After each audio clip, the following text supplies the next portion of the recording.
right, the clock has struck 8:30. How are we all doing tonight?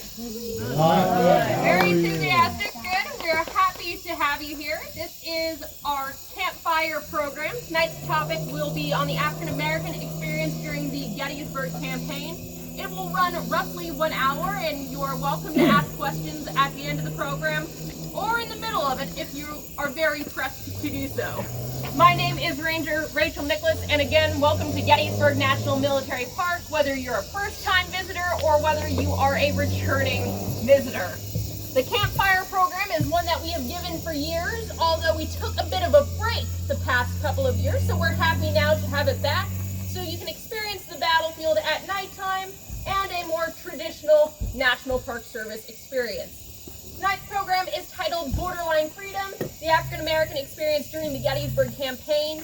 It is based off of research I've done here at Gettysburg for programs, but also my own dissertation research, as this is a bit of a passion project and topic for me personally. So I hope you enjoy it just as I've enjoyed researching and putting it together throughout the past years. Let us begin with a brief overview, however, for those of you who aren't familiar with Gettysburg or the campaign. The battle itself is waged July 1st, 2nd, and 3rd of 1863, but the campaign begins earlier than that, as Robert E. Lee and his men of the Army of Northern Virginia begin making their way northward the month before, in the month of June. Robert E. Lee traditionally had not fought battles on northern soil. He had come close to winning a victory the year prior at the Battle of Sharpsburg, more famously known as the Battle of Antietam in Maryland. But Maryland, of course, while it was a state with the Union, it was a border state, a term for states that maintained the system of slavery but fought with the Union, and nonetheless had a lot of Southern sympathizers, secessionists, hence why Robert E. Lee made that invasion in 1862. He hoped to convince the state of Maryland to join him. This was unsuccessful, so now a year later he is coming back, but he's coming for truly well-defined northern soil in the state of Pennsylvania. He's won a great number of battles up until this point, between 62 and 63. Think recently the Battle of Chancellorsville in May of 1863. He had also been engaged at the Battle of Harper's Ferry, where he had been successful. Of course, the Battle of Second Manassas, the Battle of Fredericksburg, all great, massive Confederate victories. And yet the Civil War is nowhere close to ending in June or July of 1863. Robert E. Lee, for all of his success, realizes that if he keeps winning battles on southern soil in the state of Virginia, this is not going to actually bring a conclusion to the American Civil War. And on top of that, every battle he fights in the South is going to devastate the landscape, taking farm fields and turning them into battlefields at the expense of the people who live there.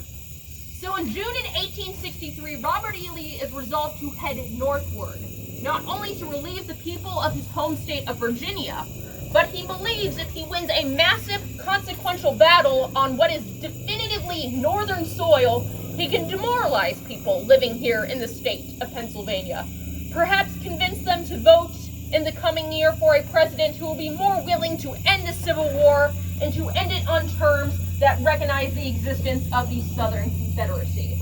So for Robert E. Lee, this isn't just another defensive battle being waged in the state of Virginia. He is coming to Pennsylvania with an avowed purpose to attempt to end the American Civil War. And that is the traditional narrative we begin with here at Gettysburg. It's not a wrong narrative. That is why Robert E. Lee is coming here. He doesn't necessarily intend to fight a battle in the community of Gettysburg, but one will nonetheless break out when members of his 3rd Corps come into contact with Union cavalry on the morning of July 1st, just west of the town of Gettysburg along the Chambersburg Pike. But this is just one stage in an ongoing campaign. Realistically, the Gettysburg Campaign, when it comes to the battle, that is just a moment of it. This battle, or rather this campaign, has been ongoing since June. And as Robert E. Lee and his men are crossing the Mason-Dixon line, the boundary between the state of Pennsylvania and the state of Maryland, they are also engaging in other wartime-related activities. Not only are they making their way towards Pennsylvania with the intention of fighting a battle when they come into contact with the Union Army. But the story we're going to discuss today is the impact of what was regarded as a Confederate invasion. What impact does it have on free people of color who live here in Gettysburg? Because Gettysburg has a strong African American population, consisting of those who had moved here, who had been born into freedom, and there were some individuals who lived here who more than likely had escaped from slavery or been manumitted, meaning they were freed from the neighboring states of Virginia and Maryland, and then made their way up here to Gettysburg. Gettysburg as a community, although it is part of the Free State of Pennsylvania, a state that by 1863 legally does not have the institution of slavery, it is nonetheless a community that is impacted by the presence of slavery just over the Mason-Dixon line in the nearby state of Maryland. That becomes apparent throughout the antebellum period, these years before the American Civil War starts, and it's especially apparent when Robert E. Lee's men make their way to Pennsylvania in 1863, because many of his cavalry forces, led by Imboden and also Albert B. Jenkins, mentioned here, as they're making their way into the state of Pennsylvania, they are kidnapping people born into freedom, to take them into slavery under the guise of saying they are claiming contrabands. Contraband was the Civil War terminology for an enslaved person who was seeking freedom with the Union Army or by crossing northern boundaries during the Civil War. So Confederate soldiers would make the argument that they are reclaiming people who have left the state of Virginia.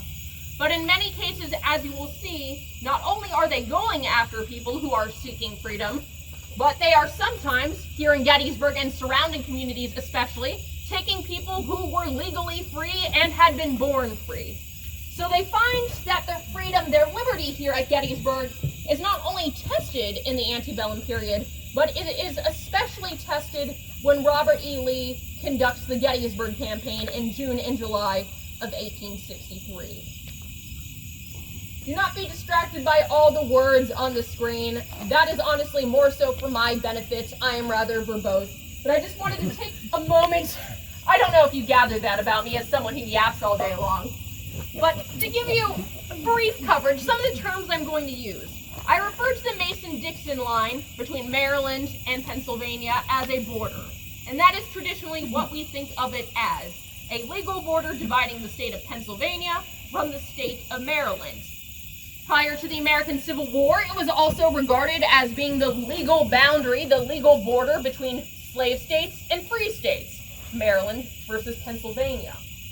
But I would argue, and other historians have as well in a lengthy historiography, that the Mason-Dixon line is not just a border.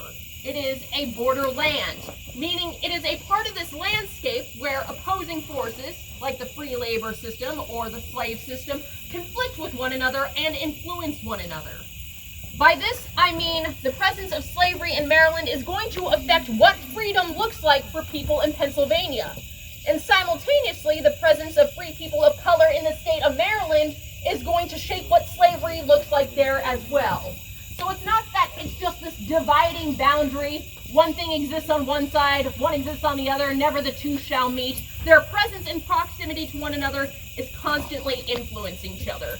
So when I say borderland this evening when talking about a Mason-Dixon line, I'm talking about this complicated political and cultural landscape that exists because of Maryland being a slave state and Pennsylvania being a free state, and those two forces coming together right at communities like Gettysburg, which exists along the legal border between the two states. Was that overly verbose, or does it make sense? Makes sense. Cool, thank you. That's much more reassuring than what my students would sometimes say in class, where they just stared at me. So I appreciate you staring and at least nodding. Yeah, you got the right idea, thank you. Alright, so on that note of an antebellum borderland, this is what you might call the thesis of this presentation, if it were an actual paper. By the way, it is. It's a 50-page dissertation chapter. You don't have to read that. I don't want to read it, let alone write it, but here we are. Antebellum borderland at war. So as I said, the presence of Maryland as a slave state influences what freedom looks like here in the state of Pennsylvania. As a result, free people who lived here in Gettysburg in 1850, 1840, going back, when they experienced the Confederate threat in 1863, it's not necessarily new to them. They were aware that their freedom was in peril here in Gettysburg in the years before the Civil War, so they had learned how to protect themselves in order to maintain their freedom. As a result, when the battle is actually waging, as the campaign is ongoing, people will respond in some cases by leaving Gettysburg temporarily. They want to get away from Confederate soldiers. They also just want to get away from the thralls of battle, so they're going to leave town. Others will remain here, but they are going to conceal themselves, doing essentially what they had done whenever they felt threatened in the years before the Civil War. And this threat was a real one. As we're going to go on and see, this isn't just paranoia that Confederate soldiers might come through here with the cavalry and take people. This wasn't a made-up fear to reflect something that wasn't actually happening. As we will see, as it's recorded in Confederate letters and diaries and newspapers, people were being seized throughout the Gettysburg Campaign, especially in the communities of south central Pennsylvania, including Gettysburg, but also nearby places like Fredericksburg, and especially Chambersburg, where we see accounts of these kidnappings coming from those who witnessed them at the time of the campaign. So what is taking place is in many ways a phenomenon that was familiar to free people of color living here in Gettysburg in 1850 and 1840. Because in 1850, as some of you may know from your history classes, there was this rather infamous thing passed known as the Fugitive Slave Act, which required people in states like Pennsylvania in the north to assist with the process of remanding enslaved people seeking freedom by sending them back southward, sending them back to the people who claimed them as their owners, which created a massive political stir and would be one of these key events leading to the building tension in the years before the Civil War. What I would argue, and historians like David B. Smith have argued, is that those kidnappings in 1863 in Gettysburg in many ways mirror this phenomenon, this controversy that was already occurring in the years before the American Civil War. But there's one key difference, and I would argue it's an important one, in terms of shifting context. When enslavers attempted to recapture someone seeking freedom in 1850, 1840, they came into Pennsylvania confidently, because they knew they could rely on Pennsylvania's state laws, they could rely on national laws like the Fugitive Slave Act in order to return people to slavery. There were laws in place to protect their rights to human ownership. By 1863, when this force is coming across the Mason-Dixon line, that has changed. The fugitive slave law has essentially unraveled. It's no longer being enforced. People who are seeking freedom are having their claims to freedom recognized by the federal government and by Union armies as a means to make more effective war against the Confederacy. So now, when soldiers make their way into Pennsylvania from the south, they're coming not into a state where they feel they can reclaim people in their terminology. They are coming into what they perceive as an enemy state, a state that they perceive through the lens of abolitionism, which is actually not entirely accurate.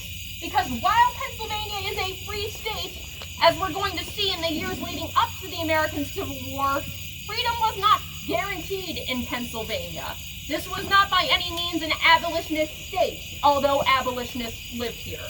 And that'll give us some more context as we build up to the story of the actual campaign of the battle and what it meant for civilians, black and white, living here in the town of Gettysburg.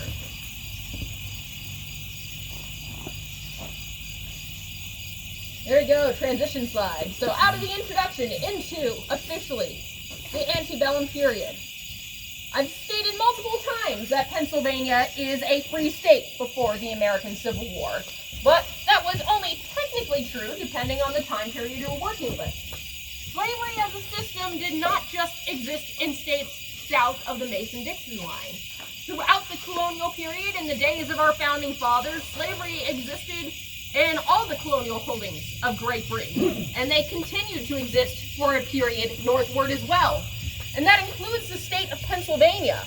Pennsylvania does not start the process of abolishing, or in other words, ending slavery, until the year 1780, while the American Revolution is still ongoing. And the act that they passed is a gradual one, not immediate. So meaning when Pennsylvanians gathered together in 1780, they didn't say, all right, we are ending slavery, everyone here in this colony turned state they are now all free.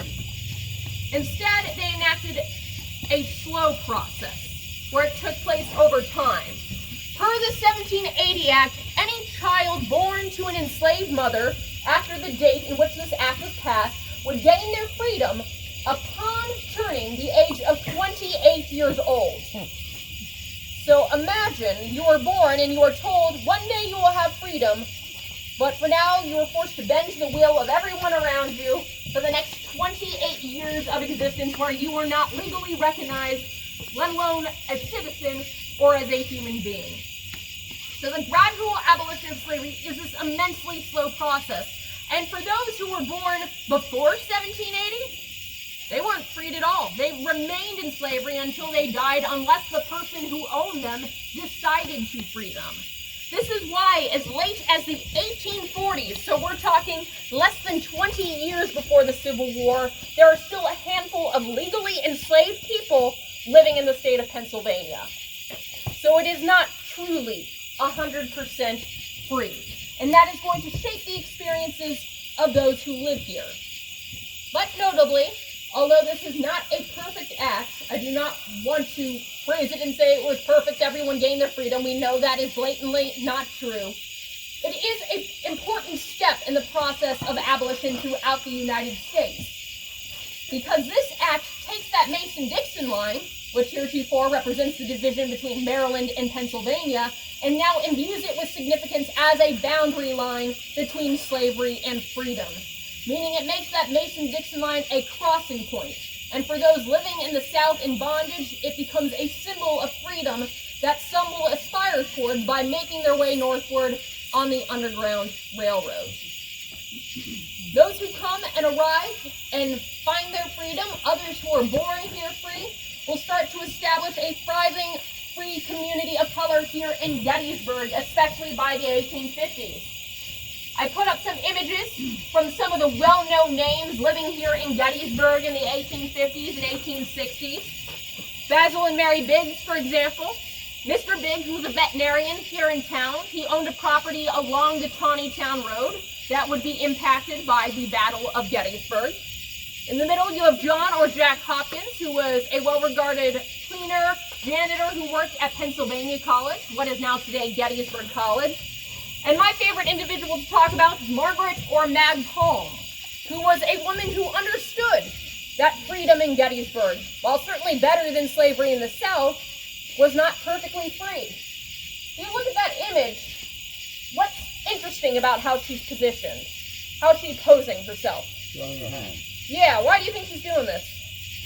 Like she's handcuffed. Like she's handcuffed. Exactly. In the 1850s, Mag Palm, a resident of Gettysburg, legally free, known by everyone who lives here as being free and not an enslaved person who crossed the Mason-Dixon line. She's recognized as a free woman entitled to her liberty. Her employers set up a trap, and after she spent a long day washing and working to earn her bread and butter, she is making her way home, and she is beset upon by people attempting to take her south of the Mason-Dixon line to cast her off as an enslaved person in order to sell her. Because they know, because she is black, she is going to be essentially profiled, to use today's terminology. No one is going to look at her and assume she is free. They are going to assume first that she is enslaved, which means if she is taken south of Gettysburg, she can be easily passed off as someone who was born into slavery and permanently lose her freedom. Thankfully for Mag Palm, as you might gather by the fact she's in this picture, that she's posing, she is not successfully kidnapped. According to some accounts, she was a rather strong woman and she bites off the thumb of one of her assailants. Dare say they rather deserve it. Yes, that's right. She bites them off. Another civilian nearby witnesses what is taking place and comes to her defense as well. So Mag Palm is not kidnapped ultimately and taken into slavery, but this was attempted against her. So it wasn't, again, a made-up threat that she just happened to worry about. It is something that nearly did happen to her. So freedom in Gettysburg was something that was in many ways tainted by anxiety. Despite the fact that people wanted to present Pennsylvania as a free state. You may be familiar with the Free Soil Party. It was kind of a precursor to the Republican Party and Abraham Lincoln. The Free Soil Party was exactly what it sounded like. It was made up of men and other individuals who believed that a state should be free for free labor and free men only. And that rhetoric reflected how many individuals thought of the state of Pennsylvania. Advocates of free soil, for example, believed that African Americans born in Pennsylvania were free by virtue of their birthright as Pennsylvanians. And they argued in some cases that anyone who crossed the Mason-Dixon line post-1780, they made it here to Pennsylvania, to Gettysburg, that then they should be legally regarded as free by simply crossing that line. So that was an extreme form of the free soil principle, and you can see it articulated in the newspapers here in Gettysburg as well. One of the newspapers, 1847, is the Gettysburg Star and Banner. I believe this is one you can access online if you have a newspaper.com account. It's one I frequently reference. But the editor in this issue from 1847 makes a rather bold statement. He says that anyone from the South could expect resistance from Pennsylvanians who disdained the Fugitive Slave Act and things like it. This is technically pre-Fugitive Slave Act. Because, quote, they were well schooled in the great principles of civil and religious freedom and taught to assert the common right of man to liberty and the pursuit of happiness. And therefore they could not tolerate the conversion of their soil to, quote, for which years had known no tread save that of the freedman into a vast hunting ground for the slave dealer. That last point is important. Because people from Virginia, Maryland, even Kentucky, are coming into Pennsylvania to escape slavery, to find freedom, that means the people who want to enslave them are following them into the state of Pennsylvania. Meaning Pennsylvania, even as a free state, was not free, not perfectly free for those seeking freedom, because they were being followed by people hunting them to return them to slavery. Some of our most well-known stories of abolitionists involve those from the state of Maryland, who sought their freedom and came here to Pennsylvania. St. Frederick Douglass was enslaved in the state of Maryland, and eventually he will make his way to Pennsylvania. And he agreed in his account that the border lines between slavery and freedom here in PA were ultimately dangerous ones for fugitives because they weren't perfectly clear. Despite there being a distinct boundary between Pennsylvania and Maryland, there's not really actually a distinct boundary between slavery and freedom. Only symbolically in things like the free soil principle, for example. Or take the account of James W.C. Pennington. He sought refuge with the Quaker family just outside of Gettysburg in south central Pennsylvania when he escaped to freedom. And he wrote in his memoir that Pennsylvania was, quote, a free state. But he did not know, quote, where its soil begins or where that of Maryland ends. And he added that the presence of slave catchers following him meant, quote, there was no safety in Pennsylvania or even New Jersey or New York for fugitives, except for in lurking places. And the fact that what we would call a slave hunter, someone policing the freedom of enslaved people seeking that freedom, the fact that they're coming into Gettysburg all the time and the surrounding area then makes them a threat to the free people like Mag Palm who actually live here, who are threatened not only by slave catchers, but by people in Pennsylvania. One of the misconceptions in our understanding of the Civil War is that just because someone lived in Pennsylvania or Massachusetts, that meant they believed in abolitionism or racial equality in the 1850s. Not necessarily. Many were indeed anti-slavery, but not because they believed in racial equality. And there were many others who wanted to support the norm of society at that time because they wanted to maintain a healthy relationship with southern states. As a result, there were many individuals who lived in Gettysburg that politically were referred to as Doughfaces. Doughface is a scathing insult in 19th century parlance. You think about the texture of dough. What can you do with it if you're baking a cake, bread, cookies? What is that texture like? Mushy. Mushy, squishy. What else? Malleable, yes. You can change it, mush it, squish it to be whatever you like. So, when Republicans in the early 1860s, late 1850s, describe certain members of the Democratic Party in Pennsylvania as being dough faces, what they are saying was that they were malleable. They could be meant to bend to the will of whomever had more power than them. Specifically, someone who was a doughface, that referred to someone living in the North who was supportive of Southern politics, and especially individuals who were okay with the existence of slavery. So their opponents called them doughfaces. And these individuals live here in Pennsylvania in large numbers. And they are empowering slave catchers. They are enforcing the Fugitive Slave Act after 1850. Take, for example, the Gettysburg Compiler, another newspaper published here throughout the antebellum period. It attacked restrictions against kidnapping because it said laws that were passed by Pennsylvania to protect free people of color inadvertently or perhaps deliberately made it harder for people to drag enslaved people back into slavery when they were being hunted and pursued. And so the editor of the Compiler complained about the governor of Pennsylvania at that time, William F. Johnston, for opposing, quote, all attempts to obliterate nullifying laws from our statute books that hindered the reclamation of fugitive slaves. This, in other words, is someone complaining, saying we shouldn't have laws that protect free people of color from kidnapping because it undermines the system of slavery and, quote, undermines the rights of enslavers coming back to claim escaped people. These same individuals also worked for annulling black voting rights in Pennsylvania. Prior to the Civil War, African-American men who had enough money could actually vote in this state. It wasn't until 1837 or 1838 when the Constitution of the state was rewritten to remove black voting rights because that was seen as intimidating the southern states as tensions over slavery continued to build. Rachel, Yes? on that last point, Yeah. did you just come to when blacks were first allowed to vote in Pennsylvania? I can't recall the exact year, but you had individuals voting who had enough money to do so, especially out of the state of Philadelphia, early 19th century, late 18th century. So it wasn't necessarily a right that was enshrined and protected, but by virtue of voting rights at the time, which said, you had enough money, you had enough property, you could do so. By that definition, wealthy black men who lived in places like Philadelphia, per the laws, they were able to vote. So even though they didn't have their voting rights specifically protected, they fell under that category of people who were allowed to vote because there was no specific restriction against them based on skin color or race. That isn't introduced again until the mid-1830s. His name escapes me right now, and I'm going to remember it after this presentation and curse myself for it.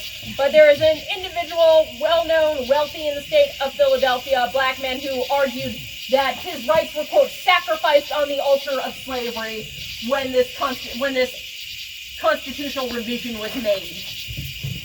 So that gives you a sense of how that was perceived.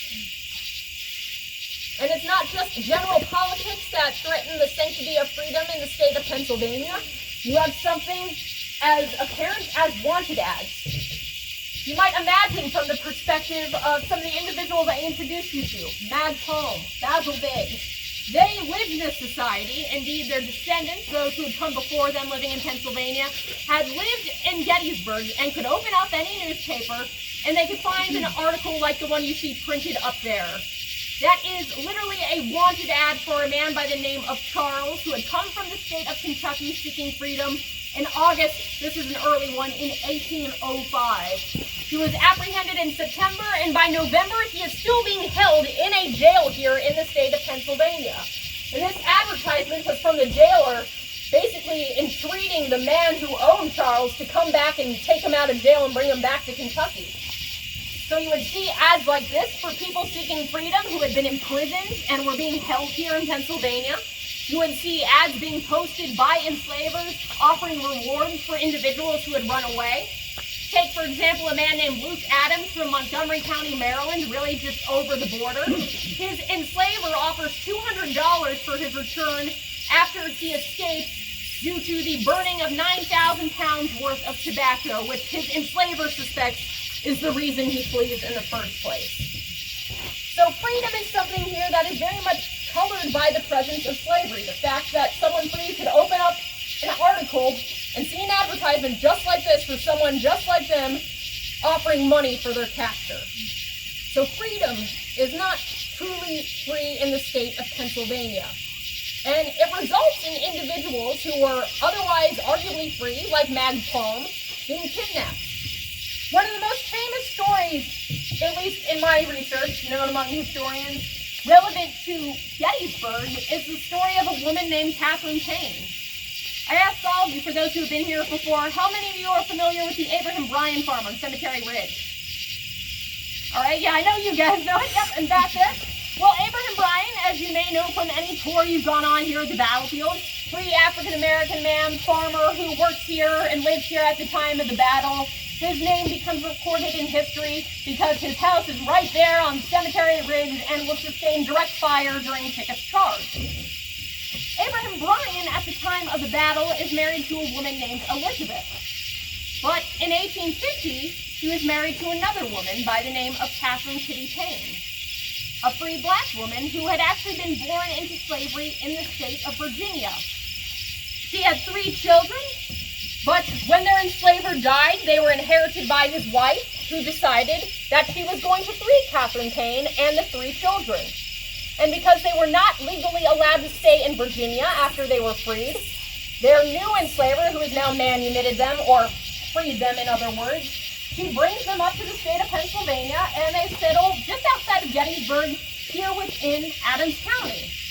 Emancipation papers are signed, so by all respects, in the late 1840s, early 1840s, Catherine Payne, her children, they are legally free residents in Pennsylvania as of the year 1843. So where does the story go from here? As it turns out, Mary Maddox, the woman who freed Catherine and her children, she had a younger nephew, Samuel Maddox Jr. And Samuel Maddox Jr. was incredibly upset when he learned that his aunt had freed Catherine and 3 children, because he argued that when Mary Maddox died, it would have been his right by law of inheritance in Virginia that he would have inherited Catherine and her children as his enslaved people. He felt entitled to their bodies, to the labor that they could perform. And he decided he did not want to fight with the courts of Pennsylvania. So he decides to do what he thinks he is entitled to do. In the middle of the night, in 1845, he's going to take a group of men with him. They're going to travel from Virginia. They're going to make their way up to Adams County, Pennsylvania, and they are going to break into the house that Catherine Payne is living in with her 3 children. The 3 children, Eliza, Mary, James, along with their mother, are going to be bound, gagged, loaded into a wagon, and unlike Mag Palm, they will actually be dragged back to Virginia. But their story does not end. Their kidnapping is witnessed. People attempt to prevent it, although they don't succeed. And when Catherine Payne is dragged to jail in Virginia, she is actually going to petition for her freedom. She is going to sue Samuel Maddox for infringing on her liberty not once, but 3 different times. And people in her community who know her to be free will actually raise enough money, black and white will come together to offer witness statements and testimonies to argue that she is free. And as a result, in 1846, 1 year later, a year in which she is spent in jail, 1 year later, finally, Catherine Payne goes free. But not because she's recognized as legally free. What you have to understand with Catherine Payne's story was there was never a debate about her being freed and taken and kidnapped. The legal debate that ultimately determined her free status was, did Mary Maddox ever have the right to free her in the first place? Because if she didn't have the right to free her, then that meant, by the laws of the time period, Samuel Maddox Jr. had the right to, quote, reclaim her and take her out of the state of Pennsylvania. It is thankfully determined that Mary Maddox did have the right to free her. Catherine Payne herself does go free. The children go free. And at some point in the late 1840s, Catherine or Kitty Payne will marry Abraham Bryan. And when she unfortunately dies just a few years later in 1850 or 1851, she's buried actually here in Gettysburg. Where she is ultimately laid to rest is a place some of you may not have visited before. It's located just behind the hospital downtown along Long Lane. Yeah, I see you nodding in the back. That is Lincoln Cemetery. also known as the Sons of Goodwill Cemetery. It is established in 1867 as a cemetery for African American soldiers from the Civil War. But other members of the community will eventually be buried there. So not only is Abraham Bryan buried in that cemetery, Catherine Payne, whose stone you see there, she is buried there as well.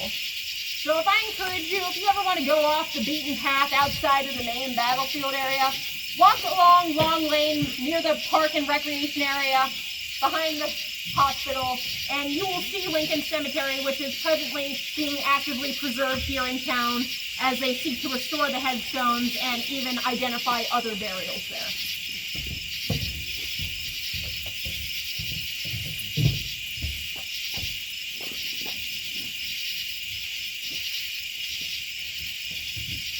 With the story of Catherine Payne, among others like it, you can imagine that not just white civilians, but especially free people of color living in Gettysburg and around here, they're getting pretty fed up with having their rights infringed upon. They don't want to be dragged into slavery. And so even though they legally cannot vote at this point, they are nonetheless politically active.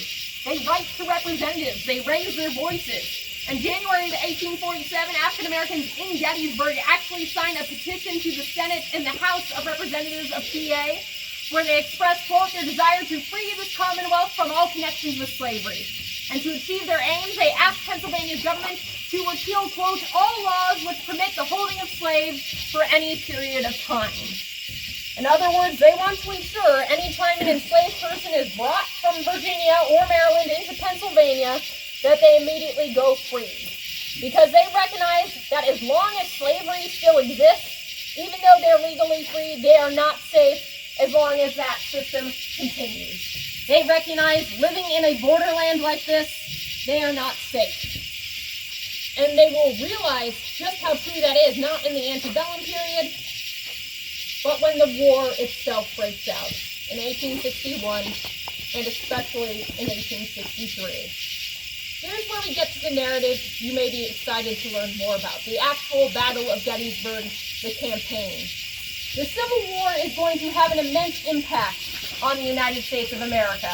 As I'm sure most of you know, as a result of the Civil War, the 13th Amendment is passed, and that is what legally abolishes slavery. But that amendment doesn't suddenly appear in a vacuum.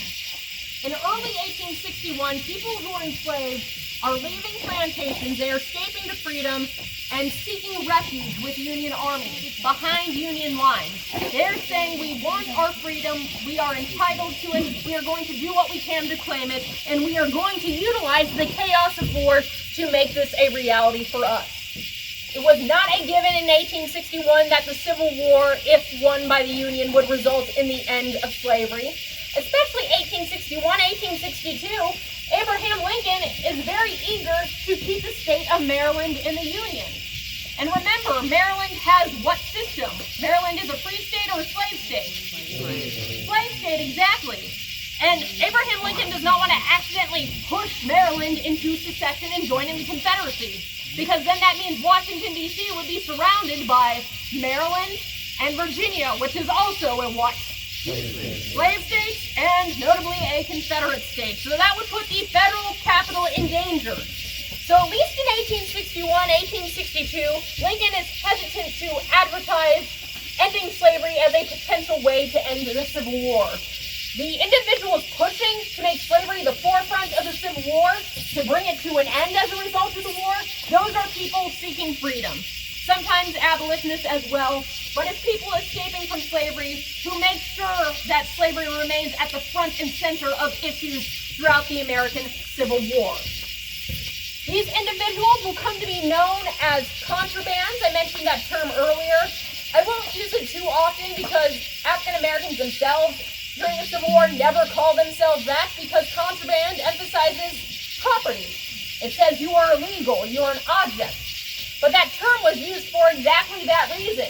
Union General Benjamin Butler in 1861, he is confronted by enslaved people seeking freedom who are asking for his protection. And he's like, okay, I want to do this because your labor is being used to help the Confederacy win the war, but how do I justify protecting you, especially without aggravating the state of Maryland, for example?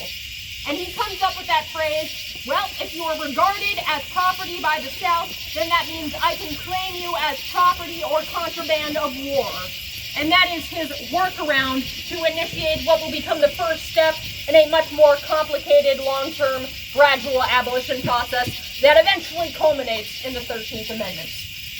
But I bring that up because when it becomes apparent that Union forces are oftentimes housing enslaved people, offering them protection, not always, but in many cases they are, that means enslaved people seeking freedom, to whom do you think they're going to continue running to as the war progresses?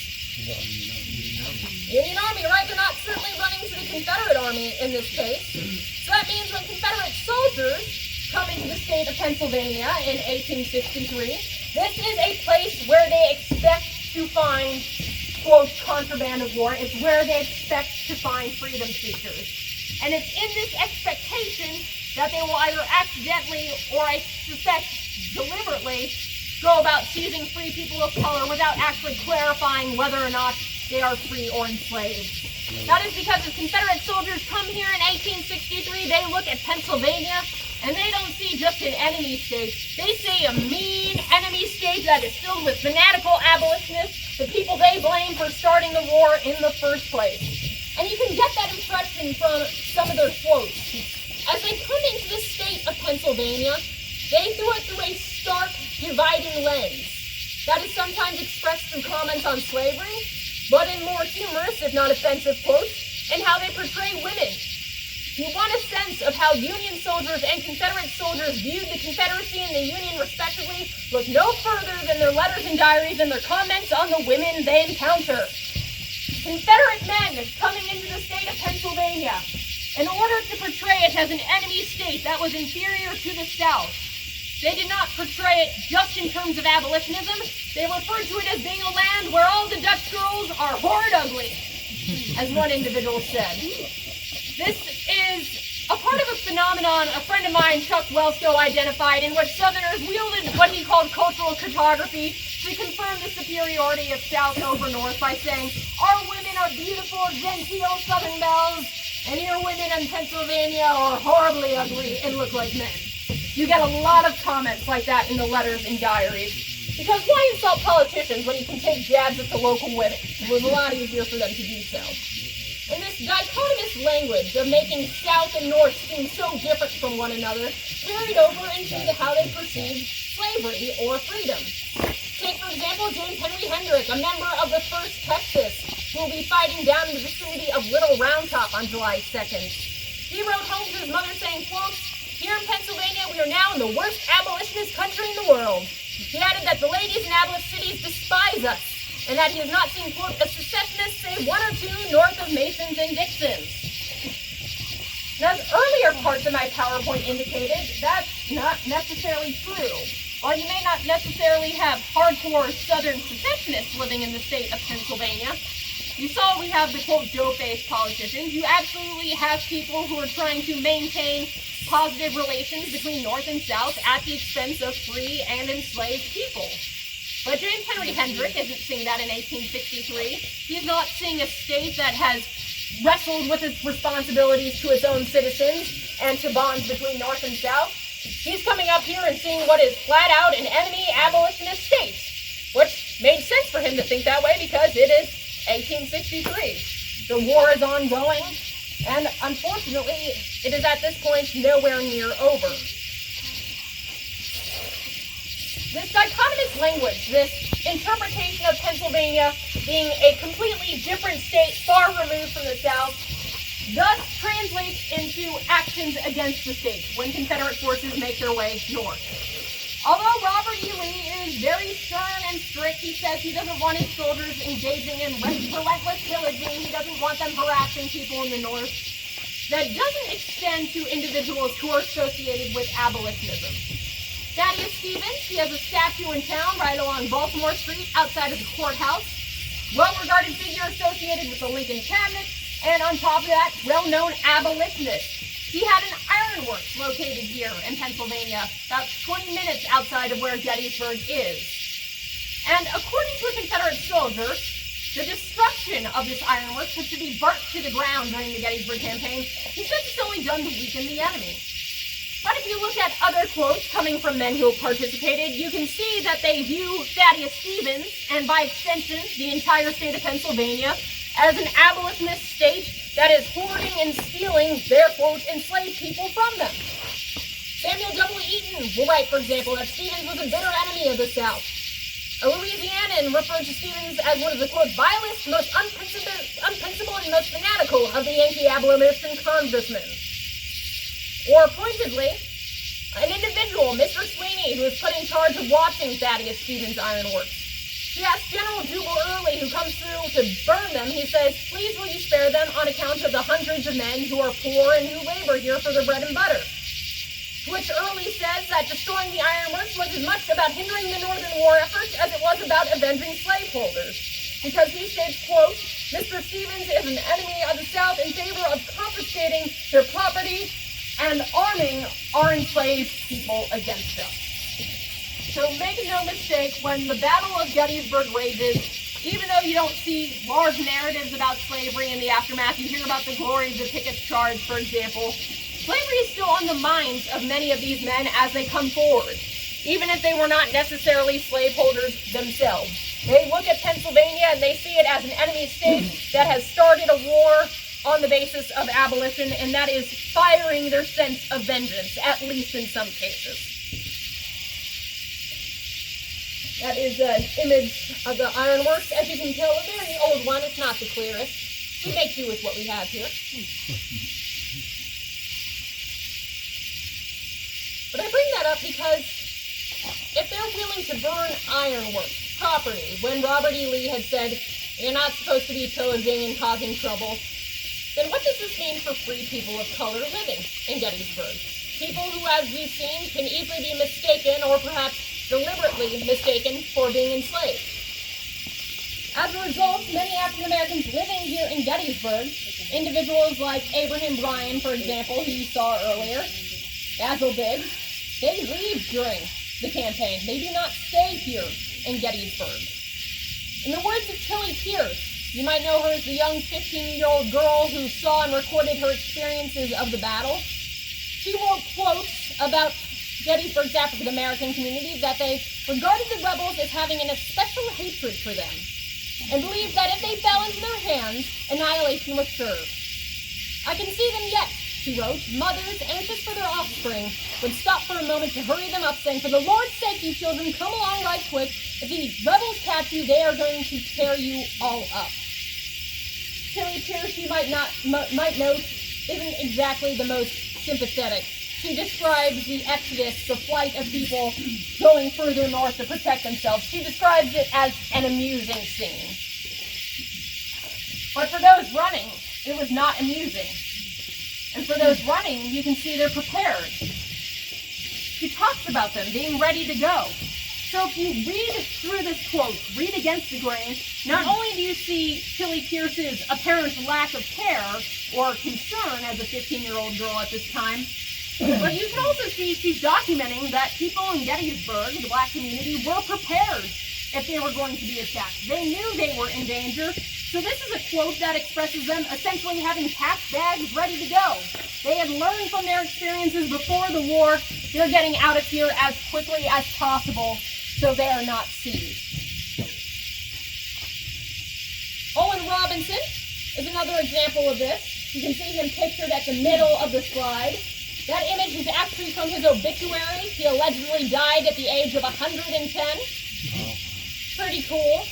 Unfortunately, for that story at least, based on the census records I've looked at, they give wildly different years for his date of birth because he was born enslaved, so he likely didn't have a good record of his actual birth date, which means I think the age of 110 is probably suspect. But suffice to say, he lived to be an old man, and he was someone that was profitable and prosperous here in Gettysburg. He kept a little restaurant where he sold oysters in the winter and ice cream in the summer.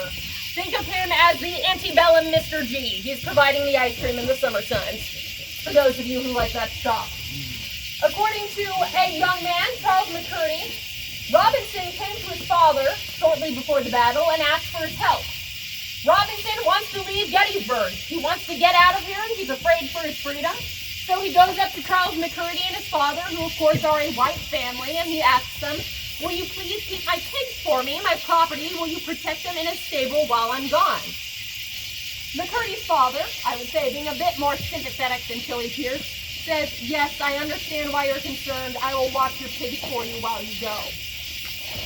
Unfortunately for Owen Robinson, two massive armies are coming here, July 1st, 2nd, and 3rd of 1863.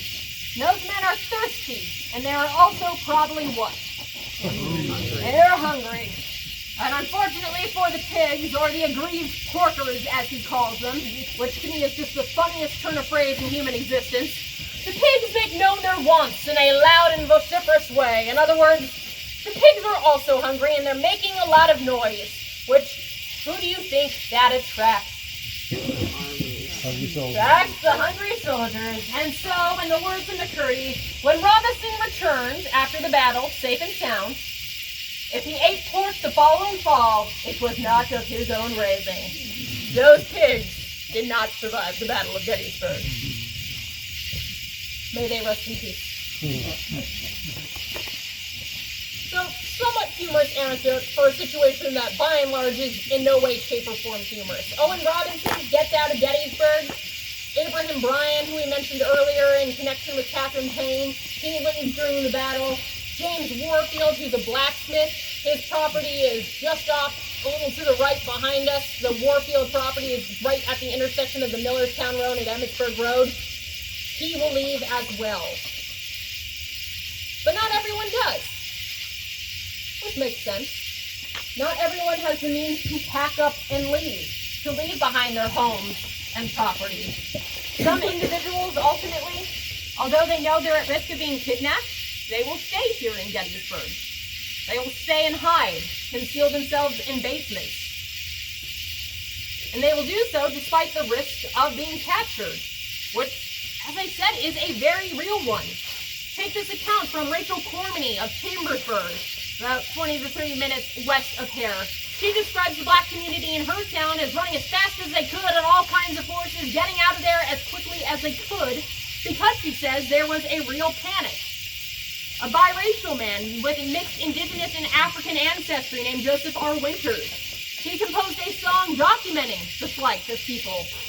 He said in Chambersburg, he took a stand, meaning General Lee, and sent out the scouts to scour the land. Black people, he says, all ran away. Likewise, the composer of this song, they say. For if I hadn't, I don't know, but I've been in the South working a hoe. He believes. But again, not the universal response. Some stay and hide. And we have those accounts, for the most part, not from them. This is where the primary source records are a little bit iffy. Most of our accounts about what black men and women are doing in Gettysburg during the campaign, unfortunately, don't come from them. They come from the white civilians who are documenting what they see. So we get an account, for example, from a boy named Jacob Tahenbaugh, who says he remembers his mother hiding African-American employees under the house in the basement so they wouldn't be taken and captured because, quote, he says, we were sure if the Confederates found them that they would be taken away. But still, even though they're hiding, keeping themselves hidden, that didn't keep them from encountering Confederate soldiers, because Tahenbaugh notes that throughout his day, the mother is actually bringing them out of the basement and having them go and cook and clean to prepare food, in some cases, that will be served to Confederate soldiers. One of the few accounts that we have of an individual who actually was afraid of being kidnapped, because he's not a white civilian, he's a black civilian here in Gettysburg, comes from a man that we believe is more than likely an individual named Isaac Carter. He is interviewed after the battle and referred to as simply being the black farmhand. So his name isn't provided, which isn't great, but based on the information he provides using census records, we're able to piece together that this account likely comes from Isaac Carter, who was employed by a farmer who worked just a little bit outside of Gettysburg. According to Mr. Carter, he said a great many people were skedaddling and leaving as the campaign came forward, because guess what? White civilians are afraid of Confederate soldiers too. They don't want to be in the middle of a battle. They don't want to get shot with bullets, as Jenny Wade unfortunately found out. So all sorts of people are leaving Gettysburg.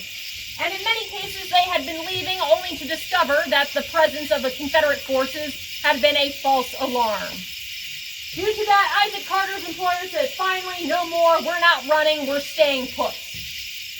Unfortunately for Isaac Carter, this was not a boy who cried wolf situation. As it turns out, Confederate forces are actually coming. But with their horses in tow, Carter and his employer will travel, quote, far enough to be well out of sight before tying their horses to the wheels of a wagon and some trees. Because this mission has a secondary purpose. Not only is Carter's employer ideally looking to keep Carter out of trouble away from Confederate soldiers, but many civilians here in Gettysburg are worried that Confederate soldiers will come through and take their horses. That was a realistic concern. And as a result, if you read some of the letters and diaries from civilians here in Gettysburg in 1863, you'll come across letters in which they say, we hid our horses down in the basement of the house. A very interesting place to keep a horse. Or they would run the horses into the nearby mountainside. So horses are being hidden. Free people who are afraid of being enslaved are hiding themselves oftentimes much the same way these horses are being hidden. So Isaac Carter is left outside of town in the dark of the woods like this, in the middle of the night, next to his horse.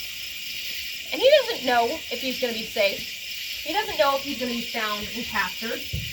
And as a result, in his interview, he says, there I stayed, a-fearing and a-trembling, and looked after the horses. If the rebels had happened to come through, they'd have took me, and them too, but they didn't get there. It takes for emotion to imagine how he must have been feeling. Do you think Carter wanted to be out there in the woods with a horse, middle of the night? I know I wouldn't want to be there. In most cases, I suspect he probably would have wanted to leave town. But probably from pressure from his employer, he ultimately decides not to. And he thankfully is not kidnapped in the process. This is not true for others, because Confederate soldiers are actually operating under formal orders. Earlier in 1863, the Secretary of War establishes General Orders number 25, pictured up here. You can access it in the official records of the War of the Rebellion. That is the formal title for all the compiled records between generals and soldiers throughout the American Civil War. General Orders 25 stipulated that the Secretary of War would establish depots for recaptured slaves at convenient places, not more than 5 in number in each state, and all slaves captured in such states shall be kept in such depots. Public notice shall be given of the places so selected. That is just one portion.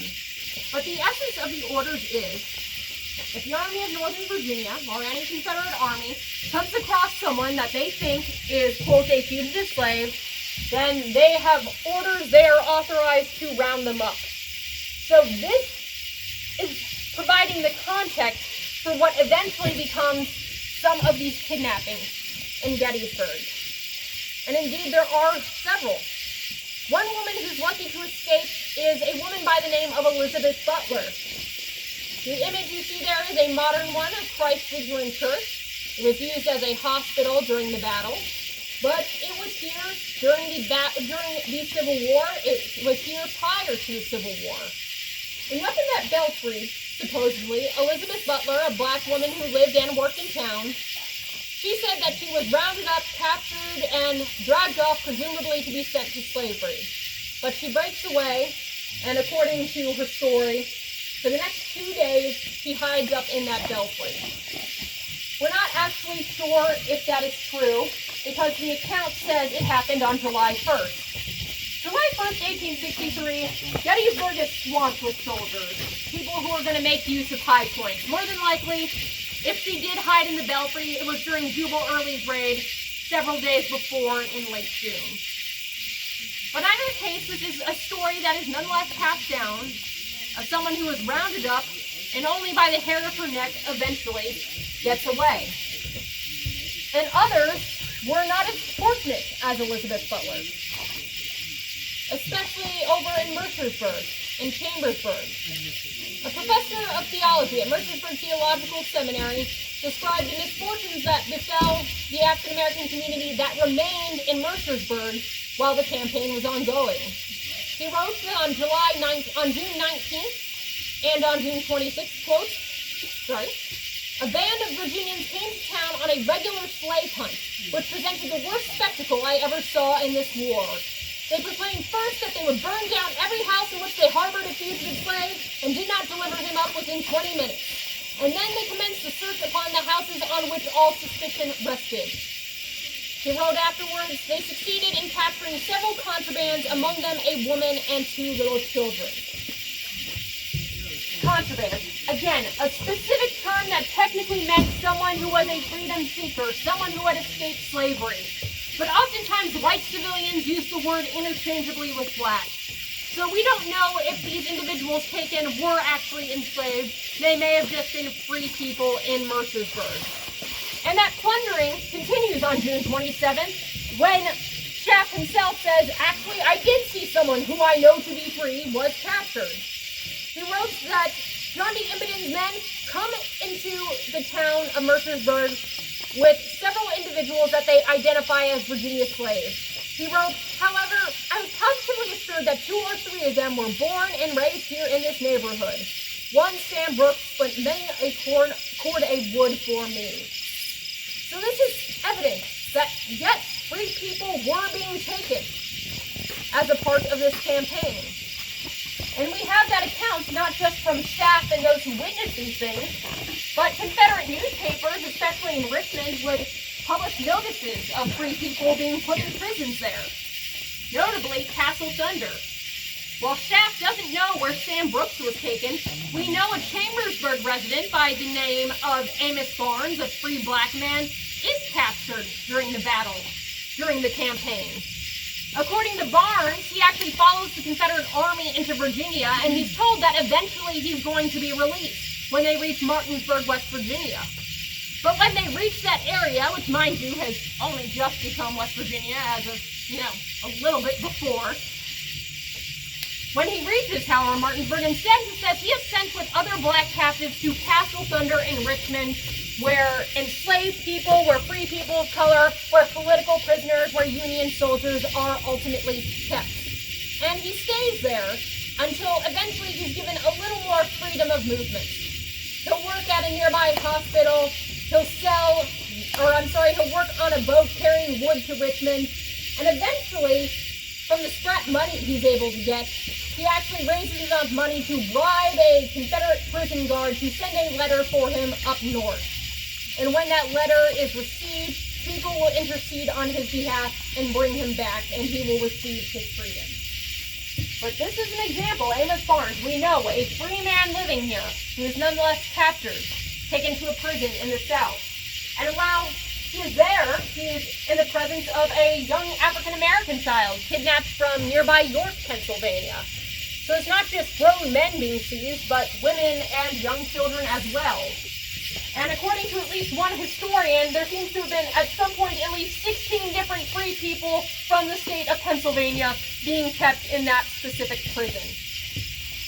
We don't know the exact numbers of people who were taken, who were imprisoned, and if they got away. That wasn't something that, as far as I can see, has been diligently recorded.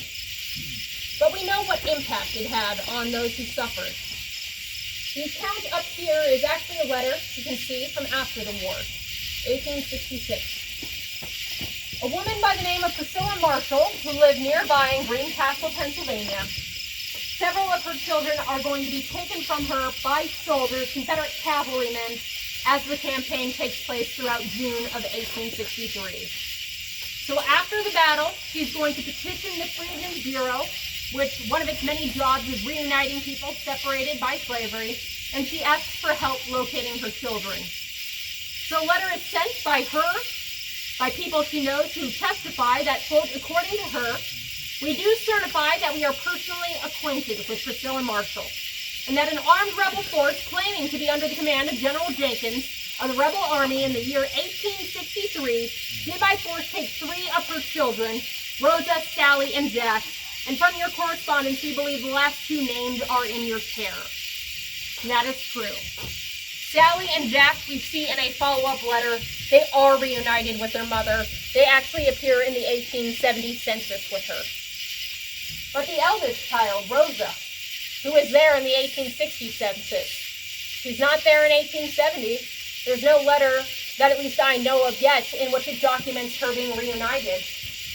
So while it's possible she met up again with Rosa and that by 1870 Rosa was simply living outside of the house, this presents the distinct possibility that because of the Gettysburg Campaign, that she was separated from her child and potentially never reunited with her again.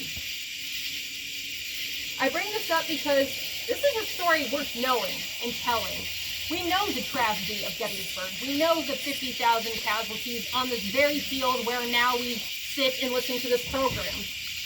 But this is another devastating story, and it's not hiding from us. We have the records to tell it. So as you're here in Gettysburg, not only think about soldiers who fought here, but consider Priscilla Marshall and her children, or individuals like Basil Biggs, who fled because they feared this very prospect befalling them. After the battle, some will choose not to come back, but in most cases, people who fled temporarily do come back to Gettysburg. And they're faced with this difficult prospect. They not only have to rebuild their lives. After all, Basil Biggs' house, Abraham Bryan's farm, as you know from where it's located, James Warfield's house, those properties are devastated. They lose huge amounts of money and property and have to petition to be repaid. Abraham Bryan, notably, despite petitioning for several $100s, is awarded a whopping $15 for his troubles. These same individuals who now have to rebuild their lives also have to help rebuild Gettysburg itself. Basil Biggs, again, I bring him up. He is associated with Lincoln Cemetery. He helped establish it. He is also the individual who's put in charge of disinterring the Union dead so they can be buried in the Soldiers' National Cemetery. The fact that you can today go and stand in the vicinity of where Lincoln gave the Gettysburg Address and honor the dead buried there, that is in large part due to the efforts of Basil Biggs and the African-American men who worked for him, who did the actual difficult, grueling, and grimy labor of physically removing the dead so they could be given a proper burial. So it was greatly ironic then that at least initially the National Cemetery, no African-American soldiers from other battles are buried there, at least not in the 1860s, not in the 1870s. That is why in the late 1860s, Biggs, among others, are going to establish, as I mentioned, Lincoln Cemetery, located not too far from here.